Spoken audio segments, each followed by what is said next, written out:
नमस्कार. आज आपण करणार आहोत हॉटेलसारखी मटकीची भाजी आणि एक वेगळ्या पद्धतीने. तर चला सुरुवात करूया. अशी भाजी, मटकीची भाजी मुलंसुद्धा आवडीने खातील. तर सर्वप्रथम आपल्याला खोबरं चिरून घ्यायचं आहे, त्यानंतर एक कांदा चिरून घ्यायचा आहे, एक टमॅटो चिरून घ्यायचा आहे आणि आपल्याला खोबरं तव्यावर चांगलं खरपूस भाजून घ्यायचं आहे. त्यानंतर कांदासुद्धा लाल रंगाचा होईपर्यंत चांगला व्यवस्थित भाजून घ्यायचा आहे. जो आपण टोमॅटो चिरलेला आहे तोसुद्धा चांगल्या प्रकारे भाजून घ्यायचा आहे आणि हे सर्व वाटण आपल्याला थंड झाल्याच्या नंतर मिक्सरमध्ये बारीक करून घ्यायचं आहे. तोपर्यंत आपण मटकी शिजून घ्या. हीच मटकी स्वच्छ धुवून घेतली, त्यासाठी कांदा थोडा चिरून घेतला आहे. पहिलं कुकरमध्ये तेल टाकायचं आहे, त्यानंतर आपल्याला त्यामध्ये जिरे टाकायचे आहेत.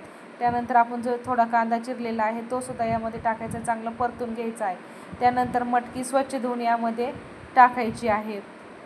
थोडी हळद टाकायची आहे आणि स्वच्छ धुतलेली मटकी यामध्ये टाकायची आणि आपल्याला एक मटकी बुडेल इतकं आपल्याला अर्धा ग्लास त्यामध्ये पाणी टाकायचं, थोडं मीठ टाकायचं आहे आणि आपल्याला कुकरची एक शिट्टी काढून घ्यायची आहे. 1 किंवा 2 शिट्ट्या कुकरच्या काढून घ्यायच्या. अशा प्रकारे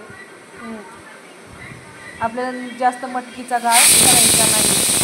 त्यानंतर आपण जे वाटण आहे थंड झालं आहे ते मिक्सरमध्ये चांगलं बारीक करून घ्यायचं आहे. कढईमध्ये तेल गरम करायचं आहे, त्यामध्ये जिरे टाकायचे. जिरे तडतडल्याच्या नंतर आपल्याला त्यामध्ये मोहरी टाकायची. जिरे मोहरी तडतडल्याच्या नंतर आपण जे आलं लसूण ठेचून घेतलं आहे ते टाकायचं आहे. तुम्ही शक्यतो अद्रक लसूणची आपली जी फ्रेश आहे पेस्ट आहे तीच वापरा, त्यामुळे भाजीला टेस्ट पण चांगली आहे. त्यानंतर आपल्याला त्यामध्ये कढीपत्ता टाकायचा, तोसुद्धा पण चांगल्या प्रकारे परतून घ्यायचा. नंतर तयार केलेलं वाटण चांगलं तेल सुटेपर्यंत परतायचं आहे. त्यानंतर आपले जे घरगुती मसाले असेल, तिखट घरगुती मसाला किंवा कांदा लसूण मसाला यामध्ये तुम्ही टाकू शकता.